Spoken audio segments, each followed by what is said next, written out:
you're trying to stay, you're trying to keep your job, you're trying to grow in that space and also build out a business. That's a lot to So, try to so, fight. so what is the business case for all the men who may be watching this that own companies? What's the positive business case? Because men don't like to be nagged. We don't like to be told what to do. But but what would you say to a business owner who has employees that may have some inequities of what they're paying the men versus the women? What would you say to that person that would lift I them was up to do the right thing? I would say, I mean, our current climate speaks for itself. To be honest, if you really look at the research and look at the numbers of the amount of, I guess, even women-headed households in a sense, but even in a marriage, at the end of the day, that the more empowering you can be to a woman, the better off in the end. So even in a marriage, the more the woman can bring to the family, even from a financial standpoint as well, the better off the family is. And it's not so it's both because our current climate in our economy, it literally takes two incomes to survive. And so there are very few households where a woman doesn't have to work. Even if you are married, most people, the man and the woman work. There are very few households. I think the last statistic, I think it was like 28%, between 15 to 28%, somewhere around there, of um the amount of people. Oh, 28% of there's 28% of people in America that are millionaires. Okay, so that's 28%. They make $1 million or more. That's really small compared to, like, our population is what, 330 million people, something Yeah. around there. So even with that small population of people that probably could afford to stay home, that's very small. And especially in the African American space, it's even smaller than that. So it behooves anyone to support and encourage women, and pay them a fair wage to be able to support their family at the end of the day. I think it just comes back full circle, for on an entrepreneur spectrum, as well as in a corporate or business space, um, as well. I mean, there's a lot of companies out Okay. here that are doing great things, adding daycare, providing time off. I think those things matter just as much as even the pay. Being able for a mom or a woman to know that she can take time off if needed to take care of her family and her job not be in jeopardy. I think those type of things really speaks volume over even the pay to a certain extent. Okay, very good. Thank you so much for just addressing those issues. I think that we have to have substantive conversations, and so I appreciate that. And I know that those who are listening to you support. Thank you probably for saying these things. So now let's move a little bit to another area about a holiday in which you've been leading in San Antonio called Juneteenth. I know that Juneteenth was determined and declared to be a national holiday in America, but what is your work with Juneteenth, and how have you been able to mobilize the community to gain an appreciation to what it is? And then what do you do to commemorate and recognize this holiday?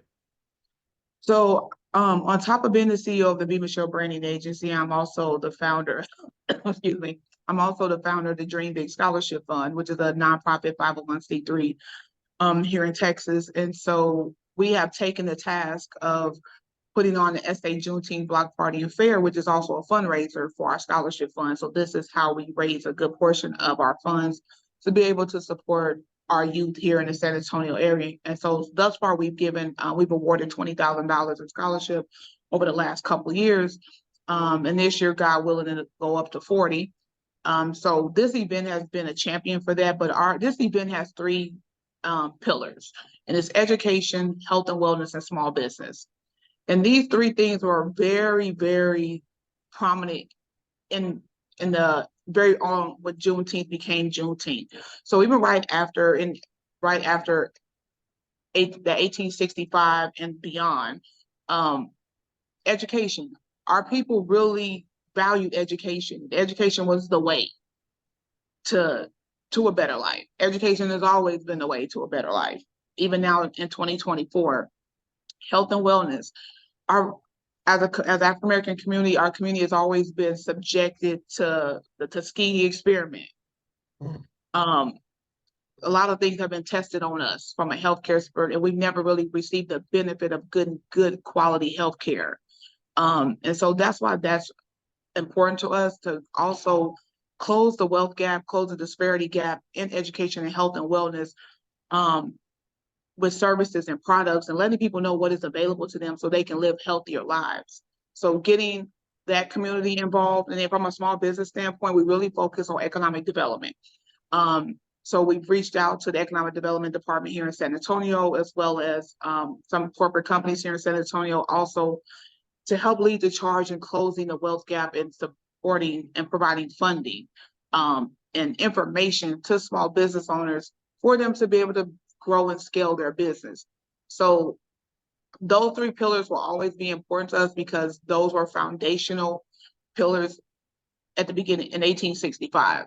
You know, those were things that were important to our community as we branched out and grew beyond slavery. So for us, it's about continuing that legacy and making sure that, you know, we help educate our people formally and informally. Just learning about our community and learning about where we come from and our long history of the people who really did fight for us to be able to sit here to do this video. Okay. So during May all the way to Juneteenth, like on our Facebook page and the website, we put up, you know, we share different facts, and we share stuff throughout the year as well, but we really go hard about really highlighting people who's really put the work in to bring our community to where it is now today. Very nice, very nice. So I know personally that after I did the Susan Coleman Pink Tie Guy fundraiser, that the disparities for African American women for breast cancer is totally different than the rest of the world. It It's is. like night and day. And with that being said, as long as we have health disparities at the alarming rates as we do, it also points to a workforce that is more shaken up, because whenever someone goes through something, then they're going to need the time away from work. Yep. I think at the end of the day, and I even going back to the earlier part of the question about the wage inequality, is I start my conversations off with the businesses that I work with, and I ask them, what is it that you want to see in your future? What is it that motivates you about your business, and what do you want to see? I start with the end in mind. And I Right. think that when we show the end in mind, then it becomes like almost like reverse engineering. How do you obtain that goal of being a Fortune 500 company? And then it always comes back to, well, I have to, you know, have a workforce that can get us over the hump to achieve these things. As Correct. long as we go back to the goal, how bad do you want to achieve your goal? Then you have to come back with the hard questions that really aren't hard. It's common sense. You just treat the people who are going to go with you on this ride of a lifetime, and you treat them right, and you treat them fair. And with Yep. that being said, then we don't have disparity, because if I really want to achieve the goal of making that money, then I'm Yep. going to go ahead and I'm going to treat people like they should be treated, like I want to be treated. So that's what's up. You have an event coming up to end off Women's History Month. What's going on? So we have Cocktails and Conversation Entrepreneur Edition happening on March 28th at the Bear Wealth Financial Center. This is a curated event specifically for business owners and future entrepreneurs as well, and even those that work with them, on creating a safe space for us to come together and talk about, you know, the challenges, the wins, how to grow, how to build, how to scale, and just be able to have real, true, raw conversation, especially what it's like to build a business in San Antonio on top of that. So we always, you know, because it matters, like being here in this city, because it's different.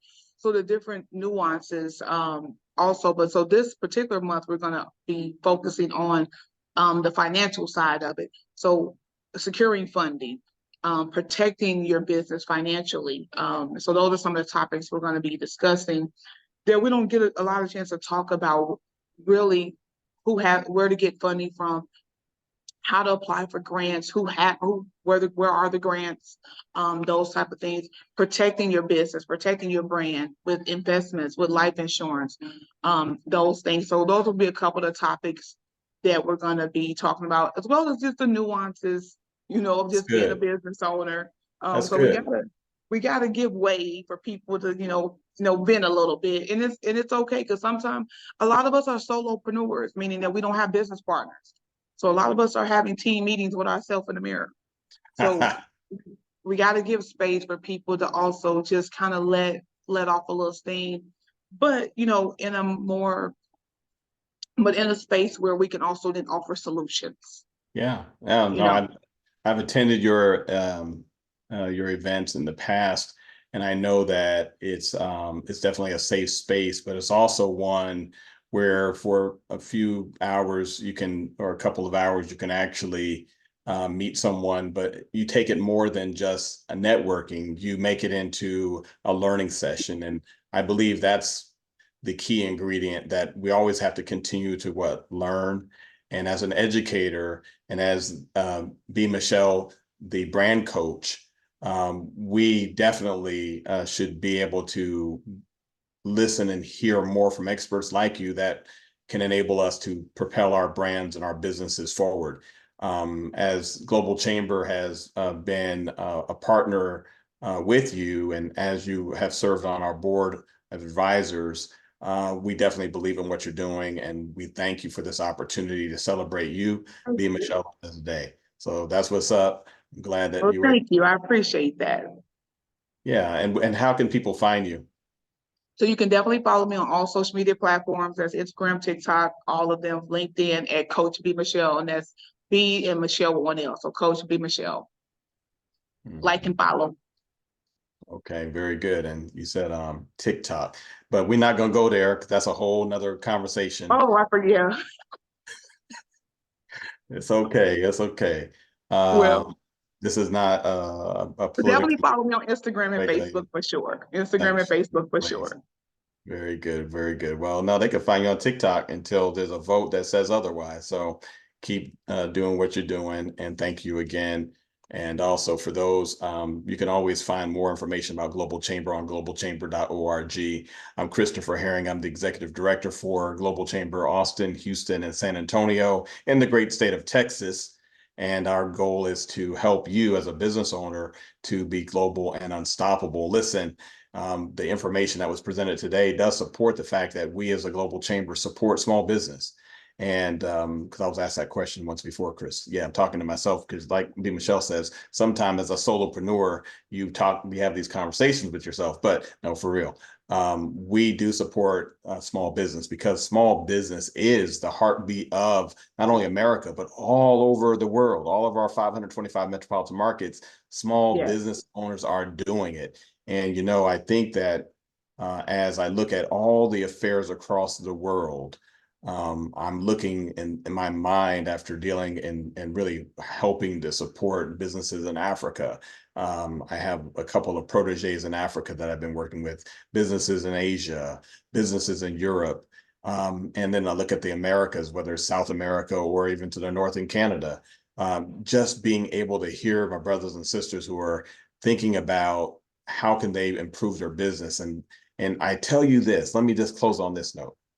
So this issue of diversity is really a ridiculous conversation. And why is it ridiculous, you're asking? B. Michelle's like, why is it ridiculous? I'm gonna tell you why. It's ridiculous because in America, we represent 15% of the world's economy. 85% of the world's market is open to those who can appreciate the diversity that's around the world. So we in Global Chamber, we are the world, because 525 metropolitan markets around the world, we are the world. And so with that being said, I'm signing off. I left you with my last point. Y'all take care. God bless you. And again, thank you, B. Michele. This has You're been welcome. all right. Take care of yourself. You too. Have a good day. Thank you. Thank you.